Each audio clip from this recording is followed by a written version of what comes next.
بسم الله الرحمن الرحيم إن الله وملائكته يصلون على النبي يا أيها الذين آمنوا صلوا عليه وسلموا تسليما اللهم صل على سيدنا ومولانا محمد معدن الجود والكرم وآله الكرام وابنه الكريم وبارك وسلم۔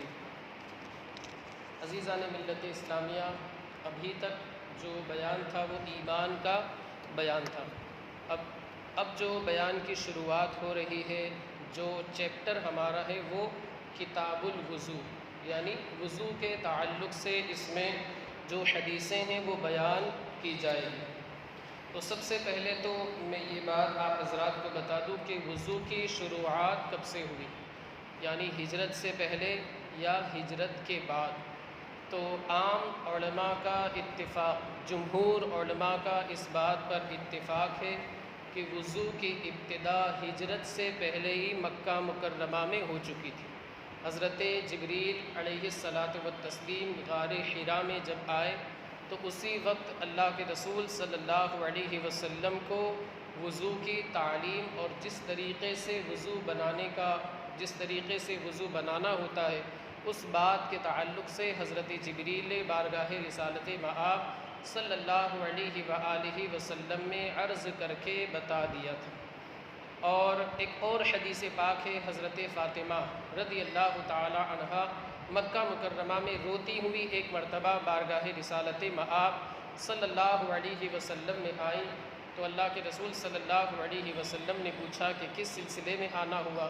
حضرت فاطمہ عرض کرنے لگی کہ یا حبیبی یا رسول اللہ علیک الصلاۃ والتسلیم کفار و مشرکین مکہ، یعنی مکہ کے جو مشرکین اور کفار ہیں وہ آپ کو شہید کرنے کا ارادہ رکھتے ہیں، وہ یہ چاہتے ہیں کہ آپ کو شہید کر دے، آپ کو قتل کرنے کا وہ لوگ ارادہ رکھتے ہیں۔ تو اللہ کے رسول صلی اللہ علیہ وسلم وضو بنانے کے لیے تشریف لے گئے۔ اسی سے پتہ چلتا ہے کہ وضو کی ابتدا جو ہے وہ ہجرت سے پہلے ہی ہو چکی تھی، اور آپ صلی اللہ علیہ وسلم وضو بنایا کرتے تھے ہجرت سے پہلے ہی، اور اس کی شروعات، ابتدا، آغاز ہجرت سے پہلے ہی مکہ مکرمہ میں ہو چکا تھا۔ ایک حدیث پاک ہے، حضرت سیدنا ابو ہریرہ رضی اللہ تعالی عنہ سے روایت ہے، اللہ کے رسول صلی اللہ علیہ وسلم نے ارشاد فرمایا کہ حضرت ابو ہریرہ تو پہلے مسجد نبوی کی چھت پر چڑھ گئے اور آپ نے وضو بنایا، اور ساتھ میں ان کے جو دوسرے صحابی تھے ان سے ارشاد فرمایا کہ اللہ کے رسول صلی اللہ علیہ وسلم ارشاد فرماتے ہیں کہ بے شک میری امت، یعنی امت محمدیہ صلی اللہ علیہ وآلہ وسلم، بے شک میری امت کو قیامت کے دن بلایا جائے گا اس حال میں کہ ان کے جو اعضائے وضو ہے، یعنی چہرہ ہے، ہاتھ ہے، پیر ہے، وہ وضو کے نور کی وجہ سے چمکتے ہوں گے۔ میری امت کو قیامت کے دن اس حال میں بلایا جائے گا کہ ان کے جو اعضائے وضو ہیں، یعنی ان کا چہرہ ہے، ان کے ہاتھ ہے، ان کے پیر ہے، یہ وضو کی وجہ سے چمکتے ہوں گے۔ آگے حضرت ابو ہریرہ ارشاد فرماتے ہیں فمن شاء ان یطل غرتہ فلیفعل، اب جس بندے سے ہو سکے کہ وہ اپنی چمک کو بڑھائے، جس بندے سے ہو سکے کہ وہ اپنی چمک، یعنی جو اپنا نور ہے قیامت کے دن جو اس کے اعضائے وضو چمکیں گے، تو جس بندے سے ہو سکے کہ اپنی چمک کو بڑھائے فلیفعل، تو اسے چاہیے کہ وہ اپنی چمک کو بڑھائے۔ اس تعلق سے محدثین کرام فرماتے ہیں کہ اس کے دو معنی ہیں، یعنی چمک جو ہے جیسے وضو میں یہاں تک ہاتھ دھلنا ہے، اب اگر کوئی بندہ چاہتا ہے کہ یہ چمک یہاں تک ہو تو وہ یہاں تک ہاتھ دھلے۔ ایک معنی اس حدیث کا یہ ہے، یعنی اپنی چمک کو بڑھائے۔ ظاہر سی بات ہے قیامت کے دن یہ ہاتھ جو ہے اس کا یہاں تک اس نے دنیا کے اندر دھلا ہوگا تو قیامت کے دن یہ چمکے گا، پیر کو اس نے ٹخنے تک دھلا ہوگا تو ٹخنے تک چمکے گا۔ اب اگر کوئی بندہ یہ چاہتا ہے کہ یہ چمک جو ہے اس کے اندر اضافہ ہو، یہ چمک، یہ روشنی، یہ منور ہونا اور زیادہ ہو، تو وہ اپنے اعضائے وضو میں اور زیادہ دھلے، یعنی بازو تک اپنے اعضاء کو دھلے۔ اگر پیر دھلنے کا حکم ہے تو پنڈلی تک، یعنی ٹخنے تک اگر دھلنے کا حکم ہے تو وہ پنڈلی تک اپنے پیروں کو دھلے۔ ایک معنی یہ ہے۔ اور ایک دوسرا معنی یہ ہے کہ اگر کوئی بندہ یہ چاہتا ہے کہ اپنی چمک کو بڑھائے، اپنے نور کو بڑھائے جو قیامت کے دن ہوگا، تو اسے چاہیے کہ ہمیشہ باوضو رہے۔ جب جب اس کا وضو ٹوٹ جائے تو وہ باوضو رہے اور وضو بنا لیا کرے۔ یہ دو معانی محدثین کرام نے بیان فرمائے۔ اب اس حدیث پاک کے اندر جو امت محمدیہ کا لفظ آیا ہے، اس سے امت محمدیہ کی فضیلت کا پتہ چلتا ہے دیگر امتوں کے اوپر، کہ یہ جو خصوصیت ہے، یہ جو امتیازی شان اور ایک عظیم صفت ہے، یہ صرف اور صرف امت محمدیہ کا حصہ ہے، دیگر انبیاء کی امتوں کے حصے میں یہ شرف، یہ فضیلت اور عظمت نہیں ہے۔ دوسری بات کہ اس حدیث پاک سے اس بات کا بھی پتہ چلتا ہے کہ اللہ کے رسول صلی اللہ علیہ وآلہ وسلم کو علم غیب تھا۔ اللہ نے اپنے نبی کو غیب پر مطلع فرمایا تھا، اسی وجہ سے تو آپ قیامت کے نقشے کو بیان فرما رہے ہیں، ورنہ انسان اس طریقے سے، یعنی اللہ کے رسول صلی اللہ علیہ وسلم تو عام انسانوں سے بہت بلند و بالا ہے، کسی کے تصور میں اللہ کے رسول صلی اللہ علیہ وسلم کی کما حقہ عظمت کو کوئی جان ہی نہیں سکتا۔ اللہ کے رسول صلی اللہ علیہ وسلم ظاہر سی بات ہے کہ قیامت کی حالت کو بتا رہے ہیں، اس سے یہی پتہ چلتا ہے کہ یقیناً آپ غیب جاننے والے ہیں، غیب کا علم رکھنے والے ہیں، اللہ نے آپ کو علوم غیبیہ کے اوپر مطلع فرمایا ہے۔ امام اہل سنت فرماتے ہیں اور کوئی غیب کیا تم سے نہاں ہو بھلا، جب نہ خدا ہی چھپا تم پہ کروڑوں درود۔ اب وضو کی حدیث پاک، اس سلسلے میں وضو کے فضائل کے تعلق سے کچھ حدیثیں، ویسے انسان سے جتنا ہو سکے اسے باوضو رہنا چاہیے۔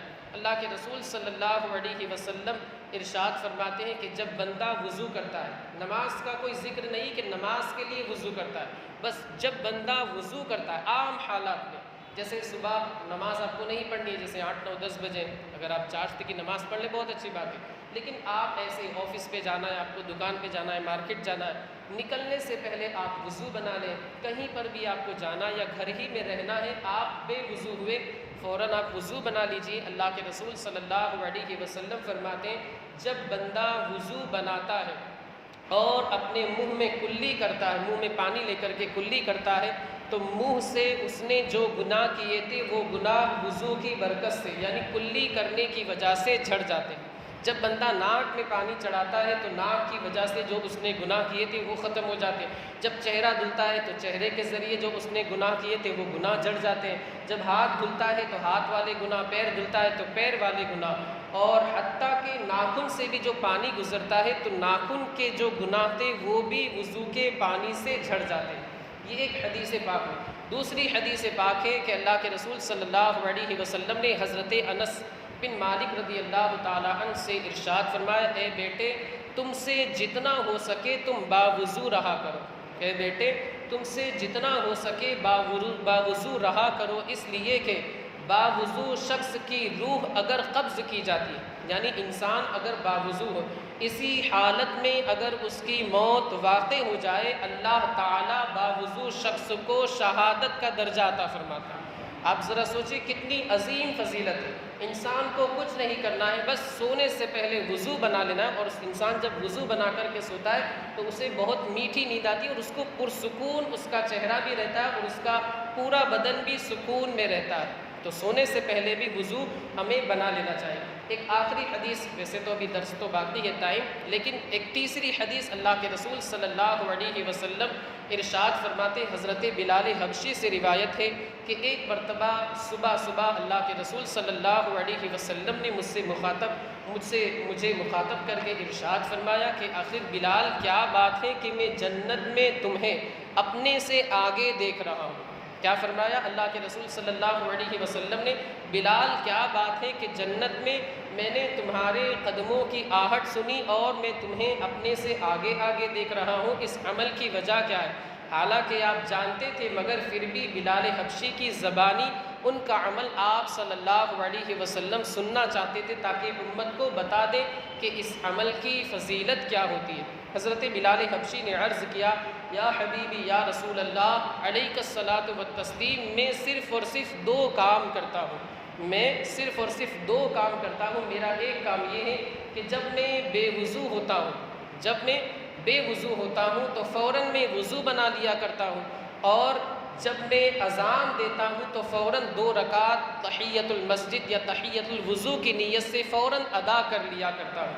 اللہ کے رسول صلی اللہ علیہ وسلم نے فرمایا، انہی دونوں باتوں کی وجہ سے اللہ نے تمہیں یہ فضیلت اور مقام و مرتبہ عطا فرمایا۔ تو ہمیں بھی چاہیے کہ ہم اس طریقے سے سنت صحابہ پر عمل کرنے کی کوشش کریں۔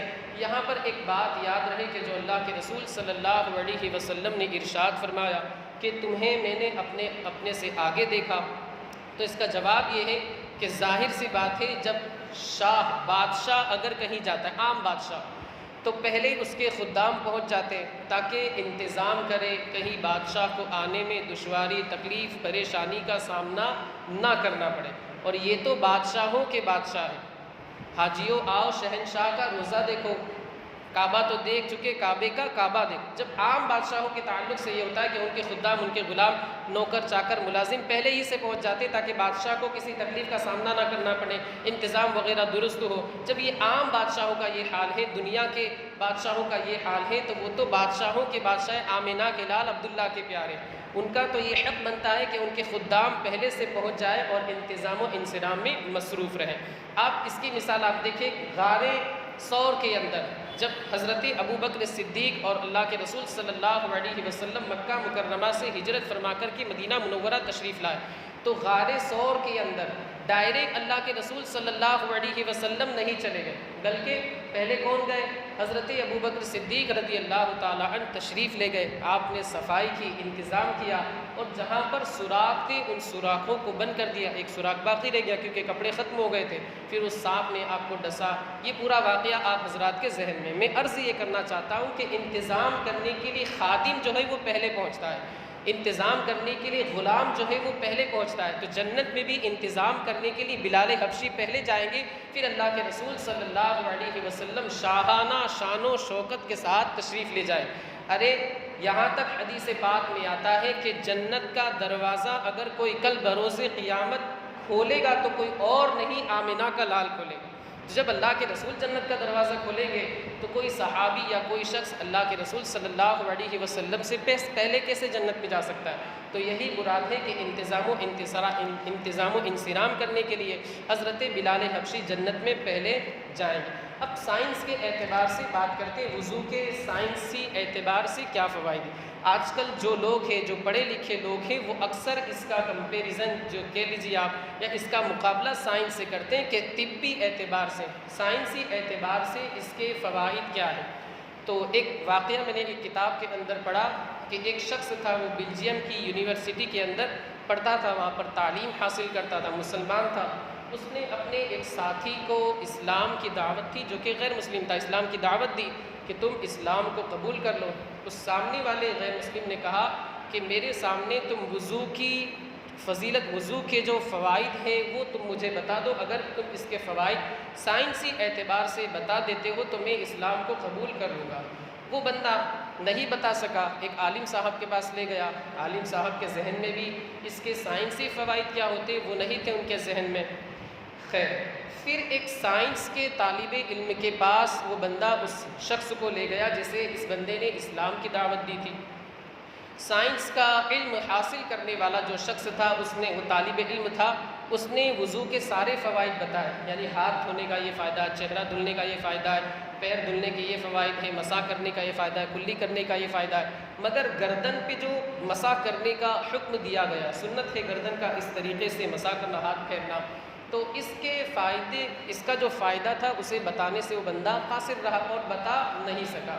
اب یہ جو بندہ اسلام قبول کرنا چاہتا تھا، اس کے ذہن میں شبہ تھا، یہ چاہتا تھا کہ مکمل جتنے فوائد ہیں وہ میں جان لوں گا، اس کے بعد میں اسلام کو قبول کروں۔ خیر، پھر وہ بندہ چند دنوں کے بعد، یہ بات یہاں پر رک گئی کہ گردن کے اوپر مسح کرنے کا کیا فائدہ ہے، بات یہاں پر رک گئی۔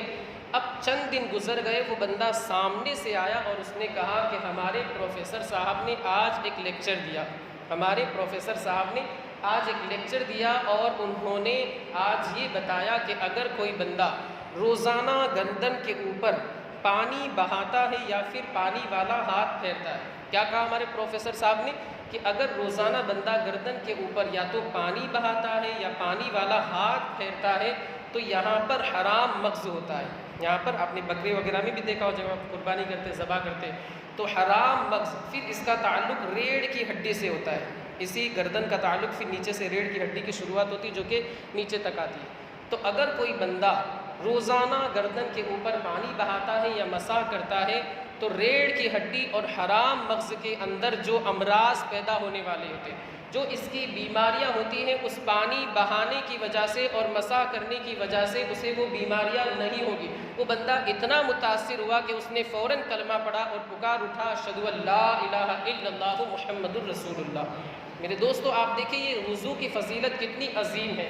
تو ہمیں چاہیے کہ ہم کثرت سے وضو کرتے رہیں، اور غصے کا علاج بھی وضو بتایا گیا ہے. ایک تو یہ حکم ہے کہ بندے کو اگر غصہ آ جائے، کھڑا ہو تو بیٹھ جائے، بیٹھا ہو تو لیٹ جائے. بہت زیادہ اگر غصہ آیا ہے تو پھر وہ جا کر کے وضو بنا لے. کیوں؟ اس لیے کہ غصہ جو ہے وہ شیطان کی جانب سے، اور شیطان کس سے پیدا کیا گیا ہے؟ آگ سے پیدا کیا. اس نے کہا تھا خلقتنی من نار وخلقتہ من طین، اللہ تو نے مجھے آگ سے پیدا کیا، حضرت آدم کو مٹی سے پیدا فرمایا. غصہ جو ہے وہ شیطان کی جانب سے، اور شیطان جو ہے وہ آگ سے پیدا کیا گیا ہے. اور شیطان انسان کو غصہ دلا کر کے گویا کہ آگ بگولا کر دیتا ہے. کہا جاتا ہے اس کے گویا کہ اس کے جسم کے اندر ایک قسم کی آگ جلتی ہے. آگ کا علاج کس سے کیا جاتا ہے؟ پانی سے کیا جاتا ہے. ظاہر سی بات ہے جب بندہ وضو کرے گا تو اس کا غصہ یقیناً ٹھنڈا ہو جائے. اور یہ بالکل یہ آزمائش اس کی ہے، اسے آزمایا گیا ہے کہ جب بندہ بہت زیادہ غصے میں رہتا ہے اگر وضو بنا لیتا ہے تو اس کا غصہ ٹھنڈا ہو جایا کرتا ہے. اور بھی اس پر بہت ساری تحقیقیں، بہت ساری ریسرچ کی گئی ہے. ایک دو بات بتا دوں میں کہ ایک ڈاکٹر صاحب تھے، ان کے پاس بہت سے لوگ یہ شکایت لے کر کے آتے تھے کہ ہم مایوس رہتے اور ہمیں خوشی نہیں ملتی.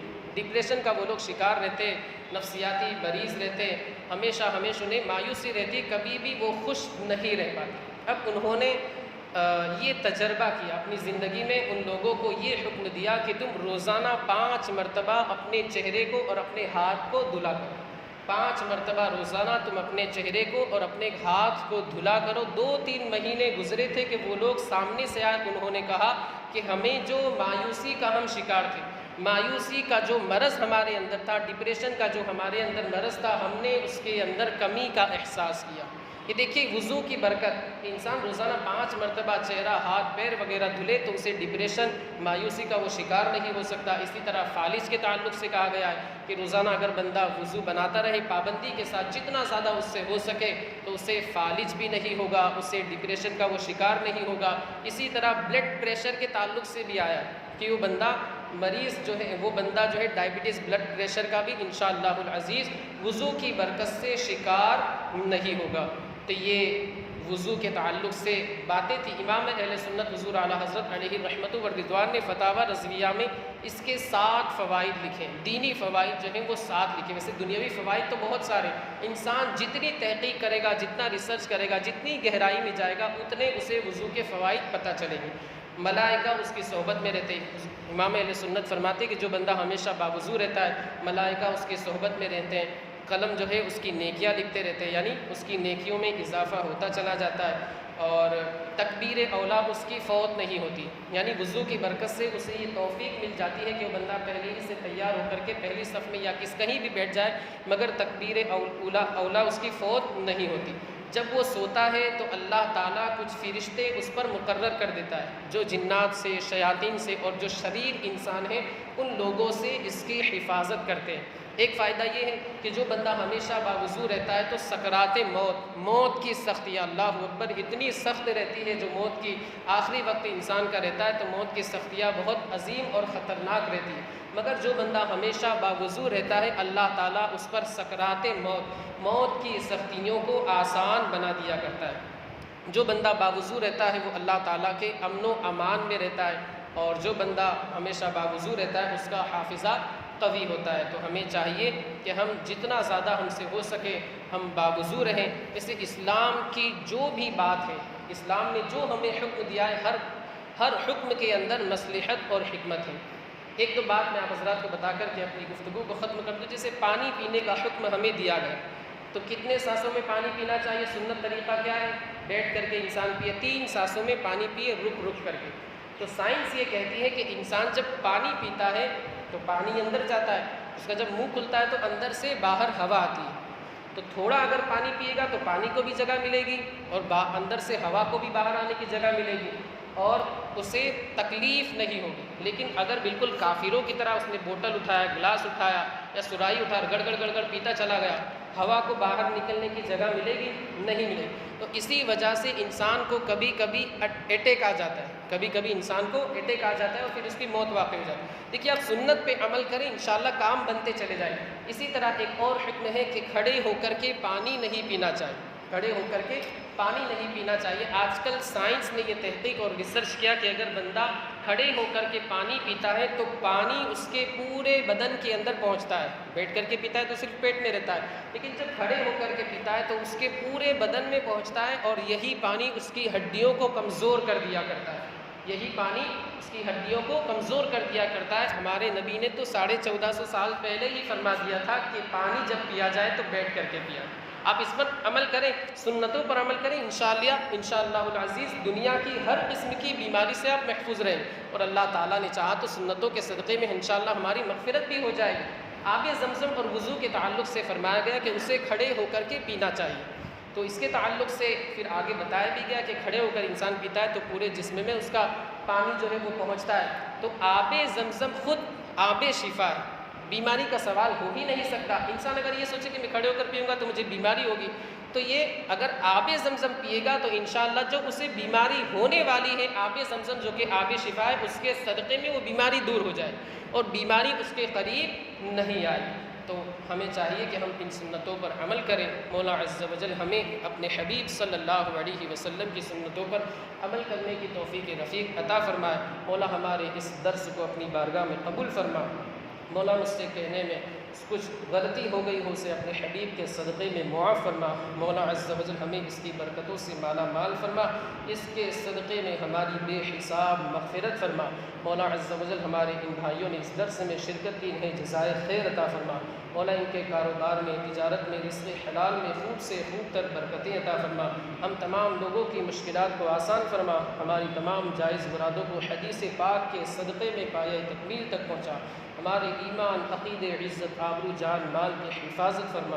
وصلی اللہ تعالی علی خیر خلقہ ونور عرشہ سیدنا مولانا محمد وعلی آلہ وصحبہ